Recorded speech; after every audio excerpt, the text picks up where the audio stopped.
It's the 2K Sports pregame show.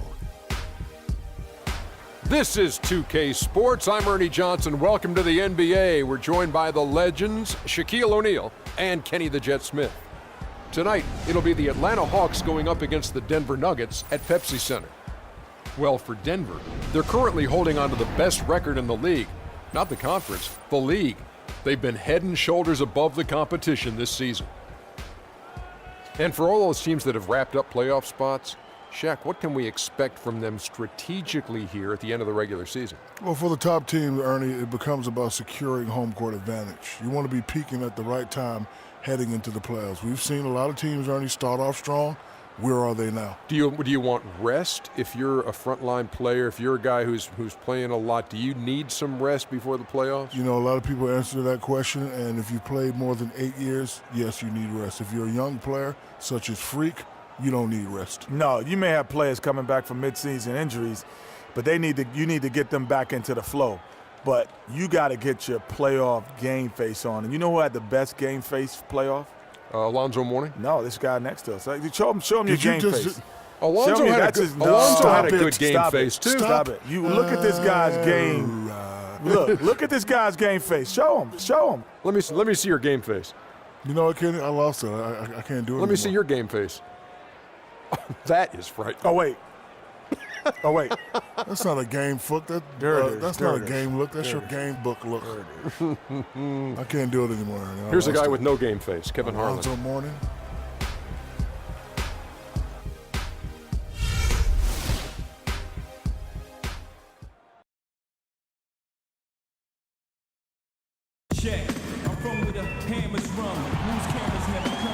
Welcome, folks, to what promises to be a great Tuesday night of the NBA on 2K Sports. This is Kevin Harlan along with Clark Kellogg and Greg Anthony with Doris Burke reporting on the sideline. The contests between conferences, the Pepsi Center here in Denver, Colorado, where the Nuggets take their home floor. Victory eluded them last time in Atlanta when they faced the Hawks. Yeah, plagued by foul trouble throughout in that game. I think it just forced them into some rotations that they weren't comfortable with. Yeah, and you know, the frustrating part, guys, is that's something that can be avoided. You know, you can correct that, but you've got to move your feet and keep your hands to yourself. You've got to show some discipline. All right, let's set the floor, courtesy of Gatorade. All fueled up and ready to go. On the court right now for the Hawks. Millsap at power forward with Horford at the center. Teague and Korver are the guards. And it's Cephalosha in at the small forward position. Now, Freak following the miss by Paul Millsap from deep. And stolen by Horford. Oh, no. Bad time to slip up there, Kevin. They got to stay focused. And taking a technical there is the last thing you want to do. The opposite of smart basketball. The Hawks shooting their first free throw of the night. And team free throw numbers really about as good as you could ask for, around 80% on the season. That's been one of the strongest aspects of this team this season. I mean, there have been very few off nights for them at the free throw line. Teague with a clean look. Finds himself wide open and drills it. Really good awareness right there on the assist. Barton kicks the Freak from deep. Rebound by the Hawks. Outplayed in the previous game on their schedule, losing to Chicago. And really, I thought what was the difference in that game, offensive rebounding or the lack thereof. A lot of one-and-dones in that game. Yeah, offensive rebounding to me is all about heart, the willingness to get in there and mix it up, do your work early, get to that inside position. And I didn't see any of that fight from them. Where's the box out? Some easy second chance opportunities there. Those kinds of mistakes drive me crazy and will absolutely derail a team's chance to win. He had a nice open look right there. Teague's got his second basket. He's looking confident right from the opening tip. Andrews passes to Chandler. Nurkic in the post, working on Horford. Nurkic can't hit. Atlanta's gone 0 of 2 from deep here. To the middle. And the jam by Cephalosha. Really crisp, intelligent passing to make that basket possible.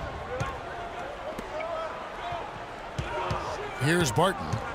Looking at his numbers, he's averaging about 6.5 points a game. Out of bounds, Atlanta takes possession. And a chance now to go over to Doris Burke, who had a chance to talk with head coach Mike Budenholzer. I asked him what players he was really eyeing on the scouting report, and he said one that might surprise you, Kenneth Faried. He said he plays with so much energy and effort. He really sets the bar for the rest of the team. If we can limit his impact on the game, I think it'll really be to our advantage. Guy's an interesting take. We'll see if they can slow his roll. Thanks, Doris. You know what? You just cannot get much better of a look than that one. Exactly. I mean, no way you expect him to miss that shot. Now, here's Teague. He's coming off a 13-point game against Chicago, and the foul called on Freak. That's his first foul.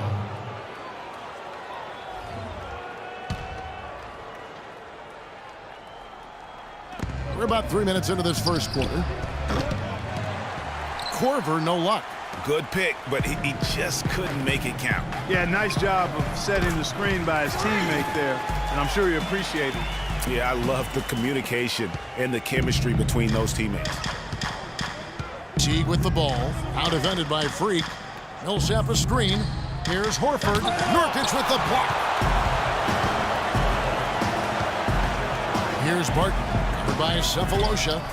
Took him no time at all on that one.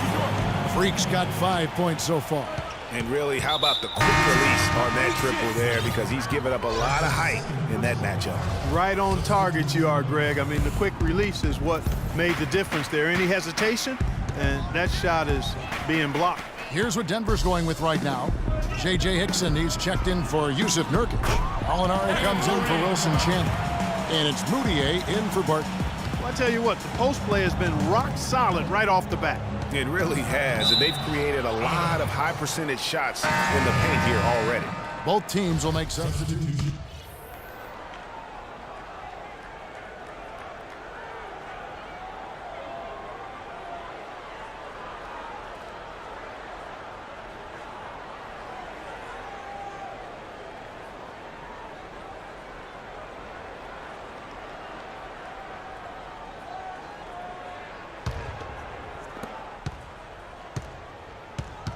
Now, here's Schroeder. Quiet so far offensively, searching for his first points of the game. This is how the floor looks for the Hawks starting the second quarter. Millsap at power forward with Horford at the center. Teague out there with Dennis Schroeder, and it's Cephalosha in at the small forward. A slight rebound advantage for them. One more column in their favor, and it's all adding up. Well, you take a look at all of the stats, the team stats that is, and that's one of the many areas that they've had the advantage. And as a result, they've got a big lead. Here's Horford. Following the basket by Freak. Teague's got space, and it's Kenneth Faried with the foul. That's his first foul. Pretty passing. Timely recognition as to where the open man was. A different look for Denver. Yusuf Nurkic comes in for J.J. Hickson. And it's Will Barton in for Moutier. And it's Freak missing. Oh, my goodness. That's like temporary insanity right there. Do you think he realizes we've actually got a game, a serious game taking place here? I have my doubts, partner. Good on the three-point shot. Freak's got the lead up to 12 now for the Nuggets. And, guys, what do you think about the hustle stance for the Nuggets? Great hustle defensively through the first half, contesting everything and racking up the block shots. They've gotten their fair share of points off turnovers so far tonight, too.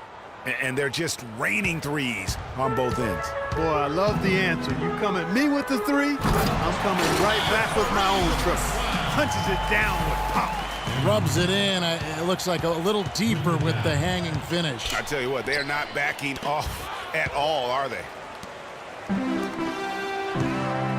He feeds it to Nurkic. Foul call that time on the way up. That'll give him 2 chances at the free throw line here. That one on Horford. For Denver, they have shot just 1 free throw earlier. 1 for 1 in the game. And 75% on the season as a unit from the free throw line.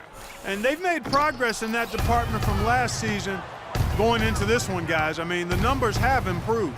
And the Nuggets making a change here. Chandler's checked in. And a switch here also for Atlanta. Kyle Korver, he's checked in for Dennis Schroeder. Chandler's shot good. Boy, such outstanding patience and decision-making for them offensively. Absolutely. Their ball movement has been outstanding, and they're piling up the assists. And Doris Burke has a report for us from the sideline. Well, Kev, Freak in the last matchup against the Pistons just played phenomenal. He finished with 24 points, and that was just the start of it, notching a triple-double for his effort in what was quite a display from him. Just numbers that really jump out at you in a box score. All right, Doris, thank you. He played at a level that very few players are capable of playing. And you know, I'll be interested to see how much he's got left in the tank. I mean, that performance had to take a lot out of him. Yeah, but you know what? Sometimes supreme confidence can increase your stamina and endurance. So I'll be interested to see how that affects his play. Here's Nurkic following the bucket by the Hawks. Clock at 4. Nurkic a screen on Horford with the fadeaway. And it's wide right. Hits off the rim. The Hawks trail by 14. Outside Korver. And that comes off the assist by Jeff Teague. Teague's got his 4th assist with that last one here tonight.